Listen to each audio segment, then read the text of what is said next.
This is Adam, and he suffers from gout. Try Urol. It helps to prevent crystallization of uric acid crystals in gout therapy. Urol, effective urinary alkalinizer for gout.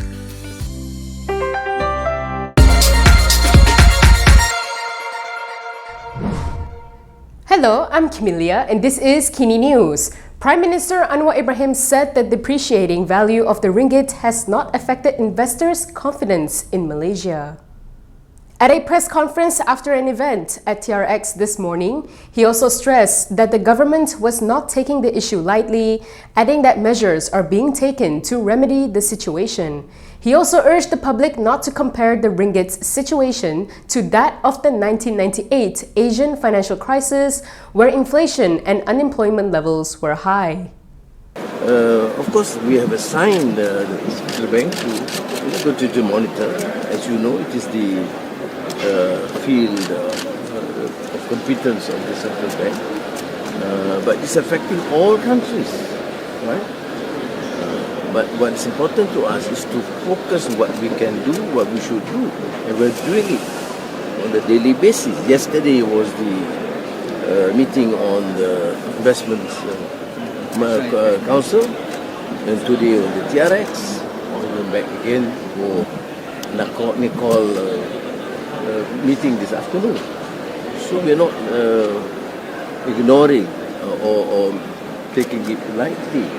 Is a daily effort to make sure that things work. Okay?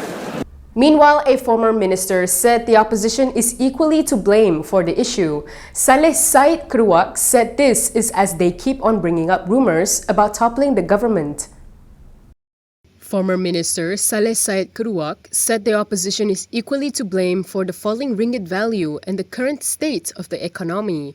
Salleh said this was because the opposition was constantly talking about toppling the government, which affects investors' confidence in the country. In a post on Facebook, he said political stability is the key to foreign investors' confidence in a country, hence the impact on foreign exchange of our local currency. He added that if the opposition keeps on talking to the foreign press of their continuous intention to topple or change the current government, it will obviously paint a negative picture about the country, which will affect foreign investors' confidence and deter foreign investments into the country. Salleh said they should stop using foreign media to undermine political stability and sabotage the economy, and then putting the full blame on the current government. Previously, Perikatan National Chairperson Muhyiddin Yassin had accused the Prime Minister Anwar Ibrahim's administration of being indifferent to handling the country's economy. Earlier today, Anwar said the depreciating value of the ringgit has not affected investors' confidence in Malaysia. He cited the highest amount of approved investments in the country's history and foreign investments as examples. The Premier also urged the public not to compare the ringgit situation to that of the 1998 Asian financial crisis, where inflation and unemployment levels were high. Still on the topic, a Bersatu leader has claimed that large investments do not reflect the economic reality for the country. This came following Anwar's response on the matter. Bersatu Information Chief Razali Idris said the large number of investments Prime Minister Anwar Ibrahim had announced does not necessarily reflect the country's economic reality. In a post on Facebook, he also questioned the actual percentage of investments which have been approved and realized by the government. He said although it is factually correct, the reality cannot be seen.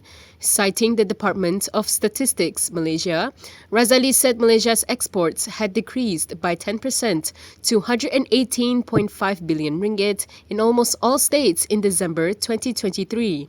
He said export values had only increased in Kedah, Terengganu, Kuala Lumpur and Pahang. Meanwhile, Razali said the reality is that the cost of goods has been rising amid stagnant wages and lukewarm job opportunities. He claimed the prices of non-controlled items has also gone up. He added that this matter could be easily seen by the people who frequent the markets to do their shopping, and went on to question when the Prime Minister and other ministers had last gone to a market. Razali added that the people deserve to know which company had gotten the highest amount of investments, as there were companies with bad reputations. Besides that, Razali cautioned against comparing the current economic situation contribution to its state in 2022 as the country was recovering from the COVID-19 pandemic at the time. A Selangor PAS leader believes that the negative perspective non-Muslims have towards PAS can be changed if they become acquainted with the party, not through the lens of DAP or Pakatan Harapan. Selangor PAS leader Roslan Shahir Muhammad Shahir has accused DAP and Pakatan Harapan of harboring a nefarious agenda of sowing distrust and fear towards PAS, which the latter wants to correct through its PAS for All slogan. He believes that their perspective on PAS can be changed if non-Muslims become acquainted with the party, not through the lens of DAP or Pakatan Harapan. Roslan stressed that under the PAS banner, all can live and earn in peace without racism or discrimination. Roslan told Harakah that no Chinese or Tamil schools will be closed, no temples or churches will be demolished, and added that the people in the 4 states under PAS can attest to this. He said the PAS for All slogan is an attempt to undo the vile allegations and slander, as well as to prove that the Islam championed by the party is not a threat to non-Muslims. He added that it promises something better for all because it envisions a government that is clean and free from corruption, that is responsible for safeguarding the welfare of all races. Roslan pointed out that PAS is not a mosquito party, but has been in existence for 7 decades and boasts of more than 1 million members. He said PAS has managed to conquer the support of Malay Muslim voters who in the past had cast their ballots for UMNO and BN. However, he said the figures show that PAS has not been successful in winning the support of non-Malays, as PAS's political enemies, DAP and Harapan, have contributed to this factor. Roslan was responding to political observer Azmi Hassan from Akademi Nusantara, who had claimed that the PAS for All slogan in Selangor would worsen the fear of non-Malays towards the party. Selangor PAS has revived the slogan, which was first used in the 2008 general election for the coming 16th general election. PAS has slammed the FBI for placing 3 NGO leaders on its terrorism list. Tuan Ibrahim said it is unsettling as it reeks of possible foreign interference. PAS has dubbed the United States Federal Bureau of Investigation placing 3 local Islamic NGO leaders on the Terrorist Screening Center list as unsettling. PAS Deputy President Tuan Ibrahim Tuan Man said the trio's placement on the list reeked of foreign interference. In a statement, he said although in a recent press conference, the Home Minister had confirmed that the 3 individuals were not involved in terrorism, it is still unsettling as it reeks of possible foreign interference. He said the FBI's act of labeling the 3 NGO leaders as terrorists is part of the US's continued efforts to oppose those who help Palestinians. He added that PAS was confident that the trio's efforts in helping Muslims in war-torn Palestine were what caused them to land on the FBI watch list. Tuan Ibrahim also urged the coalition government to make sure it does not follow anyone else's lead in matters pertaining to the country's security and sovereignty. He said they must handle this issue independently without being influenced by any party. Home Minister Saifuddin Nasution Ismail had recently confirmed that the 3 NGO leaders were not linked to terrorism. According to him, checks revealed that the 3 individuals were among 359 members from 59 local NGOs that mobilized humanitarian aid in Gaza, Palestine. Saifuddin said the US is drafting a bill aimed at blocking international funding for Hamas. He stressed that Malaysia does not necessarily follow the FBI's guidance on the issue of preventing terrorism. Anwar's former political secretary is suing 2 Bersatu leaders for alleged defamation. He is seeking 1 million ringgit in damages from them over statements they had made last year. Prime Minister Anwar Ibrahim's former political secretary has gone to court over alleged defamation by Che Gubard and Afif Bahardin. Farhash Wafa Salvador is seeking 1 million ringgit in damages from each of the Bersatu leader. When reached out by Malaysia Kini, Farhash's lawyer, Wira Premananda, confirmed that the former Perak PKR chief filed the writ of summons against Badrul Hisham Shaharin, who's known as Che Gubard, and Afif at the Kuala Lumpur High Court on January 22nd. According to copies of the statement of claim, Farhash is suing Badrul in relation to a press conference on November 24th last year. While his action against Afif was over a public statement on November 15th last year. Farhash claimed that Badrul made a slanderous and false statement that he was appointed to head the Malaysian External Intelligence Organisation and posed a security risk to Malaysia and its people.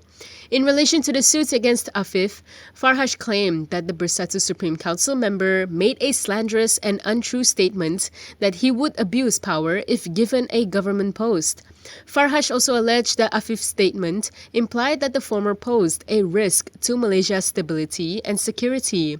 Farhash is also seeking court orders for Chegubard and Afif to retract the allegedly defamatory statements, make an unqualified public apology, and prevent the duo from further repeating the said statements. Azam has explained the reason that an extension was given to Mokhzani to declare his assets. According to him, the investigating officer had said that it involved a lot of assets and required additional details to obtain the documents and related accounts.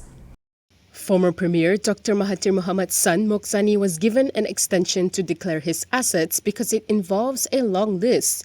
This is according to MACC Chief Commissioner Azam Baki. Azam said the extension is valid based on the investigating officer's explanation. He said it involves a lot of assets for investigation and requires additional details to obtain the documents and related accounts. Yesterday, Azam confirmed that Mokhzani, like his brother Mirzan, was given an extension to declare their assets.